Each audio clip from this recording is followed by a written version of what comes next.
রাখতেই হচ্ছে 24 থেকে 26-এর দিকে নজর, কারণ এই জয়ের পর, বাংলার সবুজ ঝড়ের পর এবার টার্গেট বিধানসভা ভোট এবং 2026-এই নজর রাখছে। আবির আমাদের প্রতিনিধি রয়েছেন আমাদের সঙ্গে। আবির, শনিবার কালীঘাটে মমতা বন্দ্যোপাধ্যায়ের বৈঠক এবং 26-এর বিধানসভার প্রস্তুতি তাহলে শুরু তৃণমূলের, কারণ শুধুমাত্র জেতা কেন্দ্রে নজর এমনটা নয়, হারা কেন্দ্রগুলোর দিকেও যেরকম নজর রয়েছে, জেতা কেন্দ্রতেও বুথ ধরে ধরে, বিধানসভা ধরে ধরে কোথায় কম ভোট সেটাও কিন্তু দেখা হচ্ছে। বিষয়টা হচ্ছে যারা জয়ী সাংসদ তাদের পাশাপাশি ডেকে পাঠানো হয়েছে বৈঠকের ক্ষেত্রে হচ্ছে যারা জেলা সভাপতি, জেলা কোঅর্ডিনেটর যারা ছিলেন। তার কারণই হচ্ছে যে 2026 মাথায় রেখে আসন ভিত্তিক পর্যালোচনাতে কোনো ধরনের দেরি তৃণমূল কংগ্রেস করতে চায় না।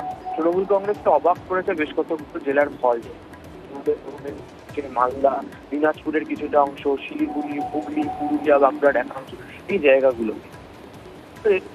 ফলের ভিত্তি থেকে দেখা যাচ্ছে যে 2024-এর ক্ষেত্রে বেশ কতগুলো জায়গাতে তারা পিছিয়ে পড়ছে। এই পিছিয়ে থাকা জায়গাগুলোকে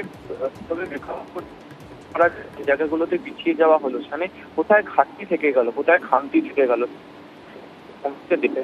2024 থেকে 2026-এর আগে ক্ষত মেরামত করে রণকৌশল ঠিক করা হচ্ছে তৃণমূল শীর্ষ নেতৃত্ব।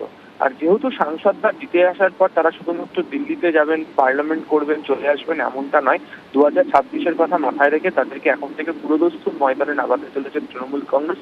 এবং গতকালই আমি বলেছিলাম যে কেন্দ্রীয় বঞ্চনা ইস্যুকে যেমন তারা বড় আকারে করবে, তারা একাধিক ইস্যু তৈরি হচ্ছে যেগুলোকে সামনে রেখে জনসংযোগের ক্ষেত্রে সাংসদদের গুরুত্বপূর্ণ ভূমিকা নিতে হবে। এই নিয়ে আগামীকালের মূলত বৈঠকের ক্ষেত্রে বড় আলোচনা হতে চলেছে কালীঘাটে মমতা বন্দ্যোপাধ্যায়, অভিষেক বন্দ্যোপাধ্যায়ের উপস্থিতিতে। বেশ আবির, অবশ্যই নজর থাকবে।